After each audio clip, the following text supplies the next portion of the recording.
সুপ্রিয় দর্শক আসসালামু আলাইকুম। আজ আবারও হাজির হয়ে গেলাম সকলের পছন্দের ও খুবই মজার চিকেন ভেজিটেবল ফ্রাইড রাইস নিয়ে। যারা সবজি পছন্দ করেন না তারাও এই বিরিয়ানি মজা করে খাবেন। আমরা রেস্টুরেন্টে খাওয়ার সময় মনে করি না জানি এটি তৈরি করা কত কঠিন। আজ আমরা সেই রেসিপিটাকেই খুবই সহজ ও খুবই কম মশলা দিয়ে তৈরি করব। এই রেসিপিটা তৈরি করতেই প্রথমে লাগছে রাইস। তো আপনি যে কোনো ধরনের চাল নিতে পারেন। আমি এখানে বাসমতি চাল নিয়েছি। একটি বাটিতে কিছুটা পানি দিয়ে এর মধ্যে 1.5 কাপ পরিমাণে বাসমতি চাল দিয়ে দিলাম। দিয়ে খুব বেশি ঘষে ঘষে না, আলতো হাতে চালটাকে পরিষ্কারভাবে ধুয়ে এটাকে আমি 30 থেকে 40 মিনিটের জন্য ভিজতে দিলাম। 40 মিনিট রেস্টে রাখার পর আমার চালটা ভিজে ঠিক এরকম হয়েছে। এবারে আমি পানিটা ঝরিয়ে রেখে দিচ্ছি। একটি স্ট্রেনারের মধ্যে আমি এই চালটাকে রেখে দিলাম। তো এইখানে পানিটা ঝরতে থাকুক। এইদিকে আমি একটি চুলোয় একটি প্যান বসিয়ে দিয়েছি, সেটার মধ্যে কিছুটা পানি দিলাম। এই পানিতেই আমি দিয়ে দিচ্ছি কিছুটা লবণ আর দিচ্ছি সামান্য একটু রান্নার তেল। দেওয়ার পরে যখন পানিটা বলক আসবে তার মধ্যে দিয়ে দিচ্ছি পানি ঝরিয়ে রাখা সেই ভিজিয়ে রাখা চালটা। তো চালটা দেওয়ার পরে একটি স্প্যাচুলা দিয়ে আলতো হাতে নাড়াচাড়া করে দিচ্ছি। যখন 90% ভাতটা সিদ্ধ হয়ে যাবে তখনই আমি চুলাটা বন্ধ করে দিচ্ছি। দেখুন আমার চালটা সিদ্ধ হয়ে গেছে। এইবারে আমি এটা একটা স্ট্রেনারে ঝরতে দিব।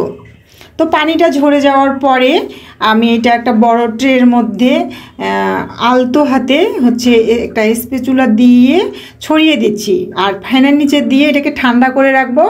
ঠান্ডা করে নিয়ে আমি সামান্য কিছুক্ষণ সময়ের জন্য এই রাইসটা নর্মাল ফ্রিজে রেখে দিতে হবে, তাহলে আপনার ফ্রাইড রাইসটা বেশি ভালো হবে। রাইসটা এদিকে ঠান্ডা হতে থাক আর এইদিকে আমি একটা চিকেনের বুকের মাংস নিয়েছি। আর দেখুন পাতলা পাতলা করে আড়াআড়ি করে কিন্তু আমি এটা কেটে নিচ্ছি। তো পাতলা পাতলা করে কেটে নেওয়া হয়ে গেলে এটাকে আবার আমি ছোট ছোট করে পিস করে নেব। তো দেখুন এই যে এইভাবে আমি 1/2 ইঞ্চি পরিমাণে আর কি চওড়াটা রেখেছি। আর দেখুন ঠিক এই রকম হয়েছে আমার মাংসের টুকরাগুলা। তো মাংসের টুকরাগুলো আমি এখানে 1 কাপ পরিমাণে হয়েছে। গাজর নিয়েছি, ক্যাপসিকাম নিয়েছি, বরবটি নিয়েছি, বাঁধাকপি নিয়েছি। এরপর একটি বাটিতে 2টো ডিম নিয়ে নিলাম। নিয়ে এই ডিমের মধ্যে দিয়ে দিচ্ছি সামান্য একটু লবণ, দিচ্ছি সামান্য একটু গোলমরিচ গুঁড়া আর সামান্য একটু ফুড কালার। এটি অপশনাল, আপনি না দিলেও চলবে। একটু ভালো কালার আসার জন্য আমি এই ফুড কালারটা মিশিয়েছি। তো ডিমটা ভালো করে ফেটানো হয়ে গেছে। এইবারে চুলোয় একটি প্যান বসিয়ে দিয়ে সামান্য একটু রান্নার তেল দিলাম। দেওয়ার পরে তেলটা যখন হিট হয়ে আসলো সেই পর্যায়ে আমি এই যে ঘুটে রাখা ডিমটা এটা দিয়ে দিলাম। দেওয়ার পরে স্প্যাচুলা দিয়ে আমি আলতো হাতে নেড়ে নিচ্ছি। তো আবারও যে বাকিটা ডিমটা রয়েছে এবারে কিন্তু আমি সেটাও ঢেলে দেব। দিয়ে এরকম করে আমি স্প্যাচুলা দিয়ে ছোটো ছোটো ছোটো ছোটো ছোটো করে কেটে নিলাম। নিয়ে একটা বাটিতে রেখে দিচ্ছি। তারপরে ওই প্যানের মধ্যে 1/2 কাপের থেকে আমি কম রান্নার তেল দিয়েছি। 1 টেবিল চামচ পরিমাণে রসুন কুচি দিয়ে হালকা ব্রাউন করে ভেজে নিয়ে দিয়ে দিলাম বড় সাইজের একটি পেঁয়াজ কুচি। এটাও একটু হালকা ভাজা হয়ে গেলে এর মধ্যে অ্যাড করে দিচ্ছি সেই মাংসটা। মাংসের কালার যখন হালকা গোলাপি থেকে সাদা হয়ে আসবে সেই পর্যায়ে এখানে অ্যাড করে দিব 1 টেবিল চামচ পরিমাণে কালো গোলমরিচের গুঁড়া। আর সেই সাথে দিচ্ছি লবণ। লবণটা ব্যালেন্স করে দিতে হবে কারণ সসগুলোর মধ্যে কিন্তু লবণ থাকে। আর এর মধ্যে দিচ্ছি 3টা কাঁচামরিচ কুচি আর 1 টেবিল চামচ পরিমাণে ভিনেগার, 1 টেবিল চামচ সয়া সস, 1 টেবিল চামচ ওয়েস্টার সস। এখানে কিন্তু দিচ্ছি 1 টেবিল চামচ পরিমাণে চিলি সস। এখানে আমি কিন্তু ওয়েস্টার সস পুরো 1 টেবিল চামচ ব্যবহার করি নাই, 1 টেবিল চামচের থেকে একটু কম আছে, সামান্য একটু পানি জয়েন করে দিছিলাম। তো এরপরে নাড়াচাড়া করে ঢাকনা দিয়ে দিলাম। কিছুক্ষণ পর ঢাকনাটা খুলে নাড়াচাড়া করে নিচ্ছি। মাংস থেকে একটু পানি বেরিয়েছিল আর সসগুলো ব্যবহার করেছি। ঢাকনা দেওয়ার কারণে যে মাংসের মধ্যে সস ও গোলমরিচের যে ফ্লেভারটা কিন্তু ঢুকে গেছে। এর মধ্যে দিয়ে দিচ্ছি সামান্য একটু চিনি, দিয়ে একটু নাড়াচাড়া করে নিয়েই দিচ্ছি সে গাজর কুচিটা। গাজরটা কিন্তু আমি চিকন করে কেটেছি যেন দ্রুত সিদ্ধ হয়ে যায়। তারপরে এই কষে নিয়ে দিয়ে দিচ্ছি বরবটিটা, এটাও আমি চিকন করে কেটেছি। তো দেওয়ার পরে একটু কষিয়ে নিলাম। এগুলো সিদ্ধ হতে একটু সময় লাগে সেই জন্য এগুলো আগে দিচ্ছি। এরপরে দিচ্ছি বাঁধাকপিটা। বাঁধাকপি 1 কাপ নিয়েছি কারণ বাঁধাকপি কিন্তু নেতিয়ে যায়, অল্প হয়ে যাবে। তো এইটা একটু আমি কিন্তু হাই হিটে রান্না করছি। চাইনিজ রান্নাগুলো কিন্তু হাই হিটে করা হয়। সর্বশেষে কিন্তু আমি দিচ্ছি হচ্ছে আপনার সবুজ কালারের ক্যাপসিকাম। আমার কাছে সবুজটা ছিল, আপনি বিভিন্ন কালারের দিতে পারেন, দিলে বেশি ভালো হয়, দেখতে ভালো লাগে। তো হাই হিটে কিছুক্ষণ এটা ভেজে নেওয়ার পরে আমি কিছুটা পরিমাণে তুলে নিচ্ছি। বেশিক্ষণ ভাজবো না, তাহলে হচ্ছে আপনার সবজির কালারটা খারাপ হয়ে যাবে। দিয়েই নিচে হচ্ছে কিছুটা ছড়িয়ে দিচ্ছি। ছড়িয়ে দেওয়া হয়ে গেলে এর মধ্যে দিয়ে দিচ্ছি যে ভেজে রাখা কুচি করে ডিমের কুচিটা, সেটা দিলাম। দিয়ে ঠান্ডা করে রাখা রাইসটা দিয়ে দিচ্ছি।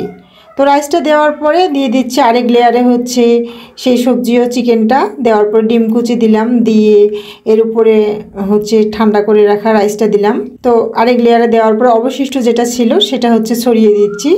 এই পর্যায়ে চুলাটা কিন্তু অফ রয়েছে। তো ছড়িয়ে দেওয়ার পরে যে অবশিষ্ট ডিম কুচিটা ছিল সেটাও দিয়ে দিচ্ছি। দিয়েই এর মধ্যে আমি কিছুটা ঘি অ্যাড করে দিব। তো আমি কিছুটা ঘি দিয়ে দিলাম। তো ঘি দিয়ে দেওয়ার পর এর মধ্যে আমি সামান্য একটু ধনেপাতা কুচি দিচ্ছি। ধনেপাতাটা দেওয়ার পর ঢাকনা দিয়ে হালকা তাপে আমি 5 মিনিট এটাকে দমে রাখবো।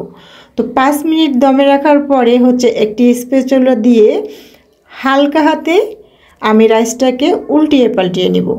আপনি যদি ঘটনমটো করে রান্না করেন, আপনার রাইসটা কিন্তু পারফেক্ট হবে না, ভেঙে যাবে। আমি ঠিক যেই পদ্ধতিতে তৈরি করছি, আপনি যদি সেই পদ্ধতিতে তৈরি করেন, আপনার ফ্রাইড রাইস হবে পারফেক্ট। সামান্য একটু পেঁয়াজ পাতার কুচি দিয়ে দিলাম। দিয়ে আবারও আমি চুলাটা বন্ধ করে 10 থেকে 15 মিনিট দমে রেখে দিয়েছি। এরপরে আবারও আলতো হাতে নেড়ে দিচ্ছি। এতে হবে কি, আপনার রাইসের মধ্যে সব ধরনের ফ্লেভারটা ঢুকে যাবে, খেতে অনেক ভালো লাগবে। তো এইরকম করে আমি হচ্ছে একটু নাড়াচাড়া করে নিলাম। নাড়াচাড়া করে নেওয়ার পরেই আমি হচ্ছে একটি প্লেটের মধ্যে পরিবেশন করে নিচ্ছি। আর যখন পরিবেশন করবেন না, তখন বুঝতে পারবেন শুধু রান্নাঘরে না, চারপাশে মানে রেস্টুরেন্টের থেকেও মজার একটা ফ্লেভার ছড়িয়ে পড়বে। আপনি তৈরি করলেই বুঝতে পারবেন। তো ভিডিও ভালো লাগলে চ্যানেলটিকে সাবস্ক্রাইব করুন, লাইক করুন, আপনার আপনজনদের মাঝে শেয়ার করুন। যদি আপনি মানে টেবিলে হচ্ছে রেস্টুরেন্টের মতো করে সাজাতে চান, তাহলে আপনি এরকম একটা বাটি নেবেন। বাটির মধ্যে কিছুটা রাইস এভাবে দিয়ে চামচের সঙ্গে একটু চেপে দিতে হবে। চেপে দেওয়ার পরেই একটি হচ্ছে প্লেট নিতে হবে। তো একটি প্লেট উল্টিয়ে নিচ্ছি, নিয়ে বাটিটা দিয়ে দিলাম। দেওয়ার পরেই হচ্ছে এই প্লেটটাকে বাস সোজা করে ঘুরিয়ে নেবেন। এই তো হয়ে গেল আপনার রেস্টুরেন্টের মতোই মানে রাইসটা সাজানো। তো উপরে আমি সামান্য একটু পুদিনা পাতা দিলাম। আর এটা আমি পরিবেশন করেছি হচ্ছে ঘরের তৈরি হচ্ছে চিকেন ফ্রাইয়ের সঙ্গে। এই ভিডিওটা লং হয়ে যাবে, যে কারণে আমি এই চিকেন ফ্রাই রেসিপিটা আজকে শেয়ার করলাম না, অন্য কোনো দিন শেয়ার করব। আর বাস দেখুন কি ফার্স্ট ক্লাস হয়নি? তো এর মধ্যে আপনি হচ্ছে সস, যে কোনো ধরনের সস ব্যবহার করতে পারেন। তো আমি এখানে সস দিয়ে দিলাম। আমার রেসিপি দেখে কেউ তৈরি করলে কমেন্টে জানাতে ভুলবেন না যে আপনার রেসিপিটি কেমন হয়েছিল। এতক্ষণ আমার সঙ্গে থাকার জন্য অসংখ্য ধন্যবাদ। যারা আমার চ্যানেলটি সাবস্ক্রাইব করেছেন, আমার সঙ্গে রয়েছেন, তাদেরকে জানাচ্ছি অসংখ্য ধন্যবাদ। ভালো থাকবেন সবাই। আল্লাহ হাফেজ।